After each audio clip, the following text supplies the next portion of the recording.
There is a little space off the side of my house that has always felt incomplete. What the space needs is a place for me to sit out and have my morning coffee. What it needs is a deck. And no ordinary deck, a mineral-based composite deck with all kinds of wacky angles. I invite you to follow along as I attempt to build a composite deck off the side of my house. I started this project by pulling the bottom 2 rows of shingles loose and slipping Vicor adhesive flashing under the siding and underlayment to ensure that there was a good weather barrier where the deck was going to attach to the ledger boards. Apparently there's a squirrel up there.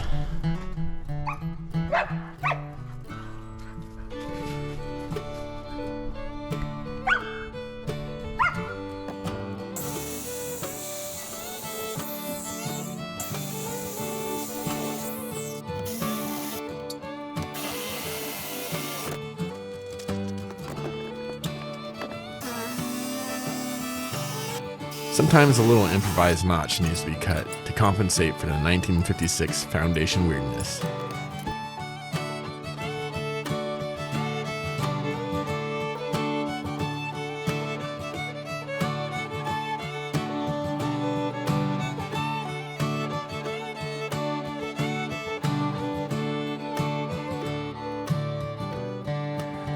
I'm marking my ledger board here where I plan to attach my deck joists. I'm doing this because I don't want to run a lag screw in the same spot that the joist hangers will go.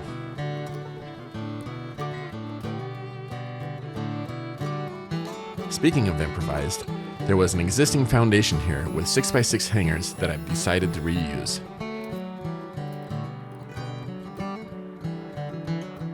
It might not be easy to see in this video, but it looks like that the person who installed these hangers just kinda eyeballed the placement. The corner should probably be at 90 degrees, but it looks like I'm working with about 97.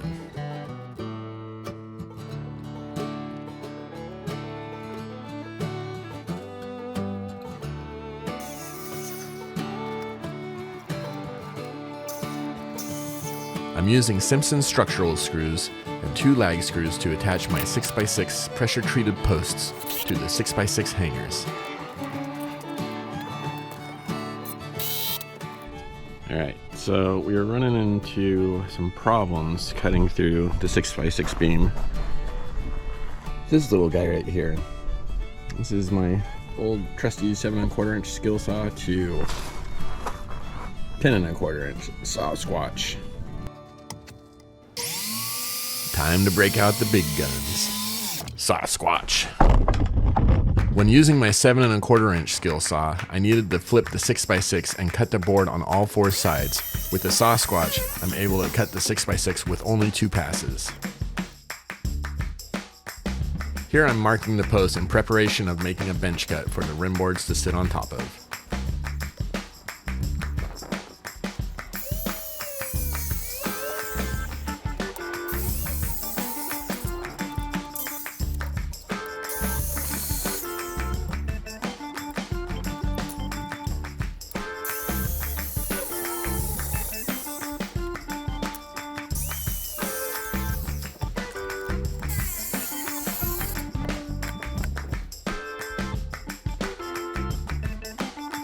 The saw squatch makes quick work of these bench cuts, along with a little help from my sawzall. For the deck rim, I'm doubling up 2 pressure-treated 2x10s. As you can see, the corner post was a smidge high. I used my sawzall to nip off about 3/4 of an inch off the top of the post.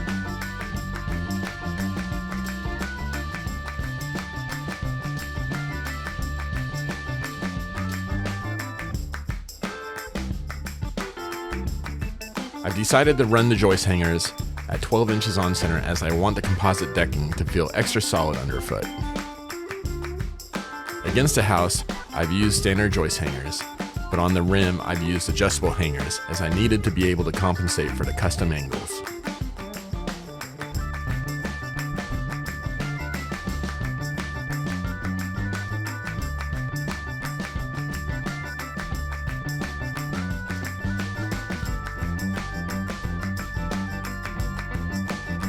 If you want to save yourself a little bit of money, build your deck with right angles. The adjustable hangers cost about 10 times more than your standard joist hanger.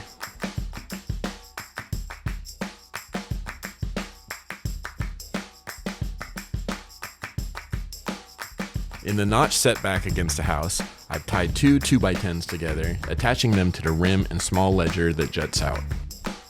I also attached the 2x10s to two 12x12 pier blocks with giant lag bolts to ensure the boards would have adequate support from below. Time to make some stairs. I'm using a pressure-treated 2x12 to cut my stringers. That's a lot of blue smoke. I need a new blade.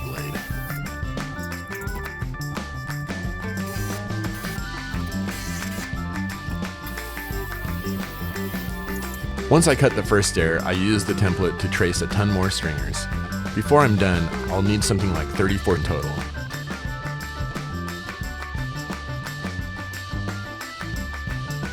For additional protection, I sprayed copper green on all the cuts. This included the cuts on the stringers, posts, and rim board ends.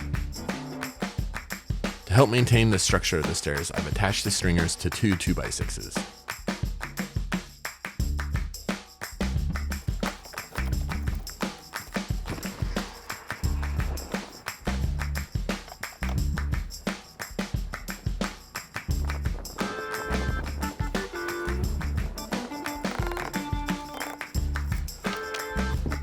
Time to level the ground that the 16x24 pavers and the stairs will sit on. This is fiddly business. It's dig, level, check, dig, level, check, dig, level, check, tamp the ground a little bit, and dig, level, check again.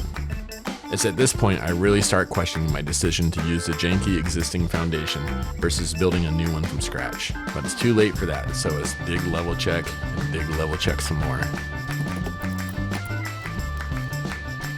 I finally picked up a new saw blade, just in time to finish cutting my last couple stringers.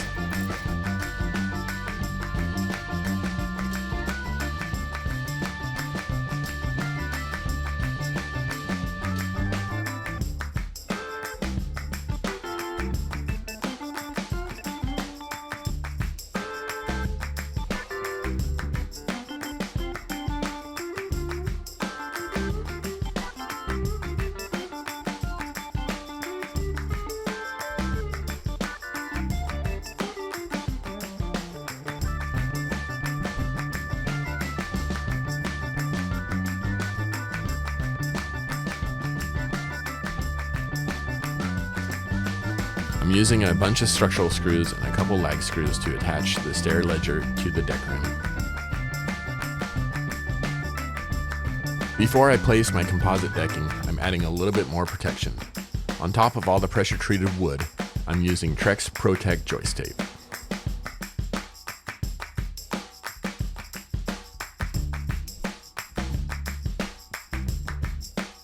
To further direct water away from the house, I slipped a piece of 4x4 flashing under the bottom row of shingles and over the ledger board. I've also slipped some additional 2x3 flashing beneath the three big windows.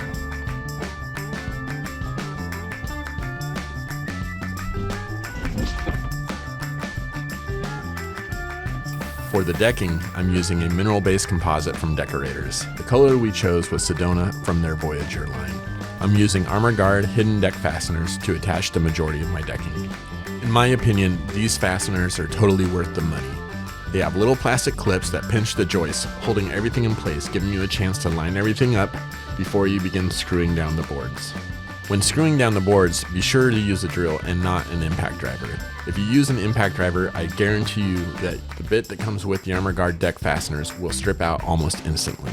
You will also want to adjust your drill torque setting to ensure that you don't over tighten the clips as well.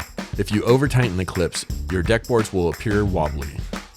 When it comes time to cut the outer edge, there's a little trick that makes getting the perfect cut easy.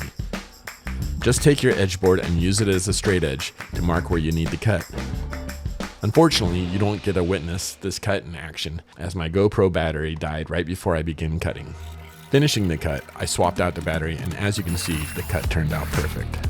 If you wonder why I chose Deckorator, a mineral-based composite, over a traditional composite like Trex. Traditional composites, also known as wood plastic composites, are made of wood fibers and plastic. Wood plastic composites can be compromised and subject to mold or other issues if moisture penetrates the protective PVC cap. So basically anywhere you run a screw or make a cut. Mineral-based composite decking does not contain any wood fibers, eliminating the possibility of damage from mold or rot. Moreover, mineral-based decking is more stable under temperature fluctuation. This means that the decking is resistant to warping, bending, and the loosening of fasteners as the deck ages, unlike some wood plastic decks. One more thing, they also have far superior traction when they are wet. Since I missed the first edge cut, I made sure that the battery was good and charged before I made my second one. Using the same method, I placed my edge board on top and traced out where I intended to cut.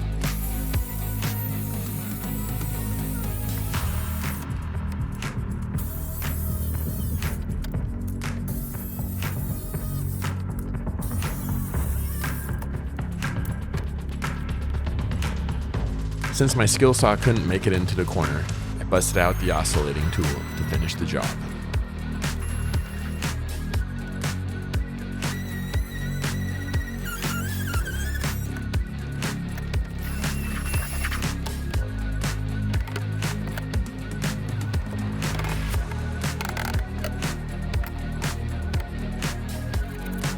For now, the boards are just sitting in place for the night. There's one more thing I need to do in the morning before fastening them down.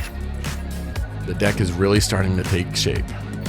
In the morning, I borrowed a router from my buddy Gabe and used it to round over the sharp edges on my cuts.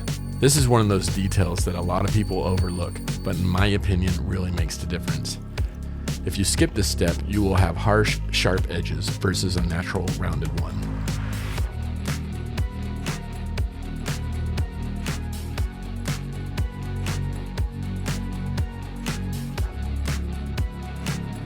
For the edge board and stairs, I'm using square edge boards. To fasten these boards, I'm using the Deckorators Pro plug kit with matching Sedona plugs. The kit comes with a screw bit that automatically countersinks the boards to the perfect depth so that you can install your color-matched plugs. When installing the plugs, I use a rubber hammer and a small scrap of decking to drive the plugs in.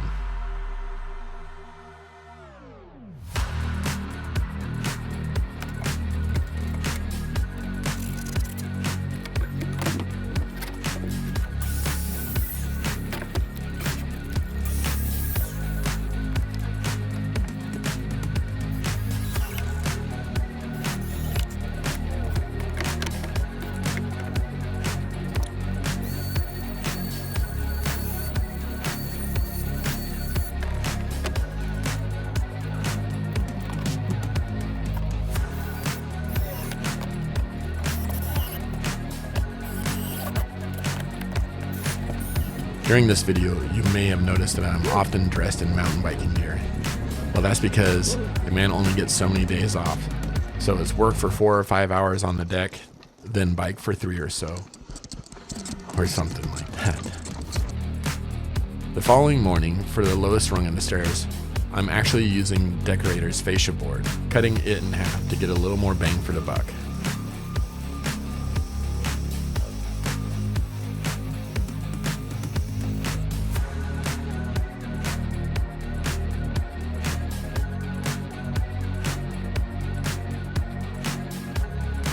All that's left to do is insert the last couple plugs and hammer them in, and the deck is done.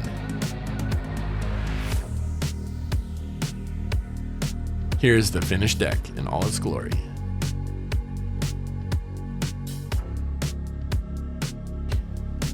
Perfect for sipping coffee.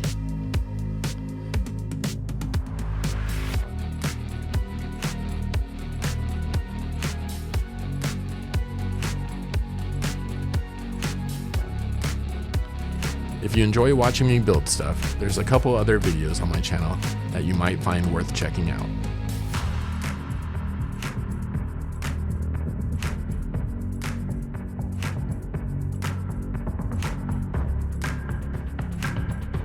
Thanks for watching. I hope to see you here again soon.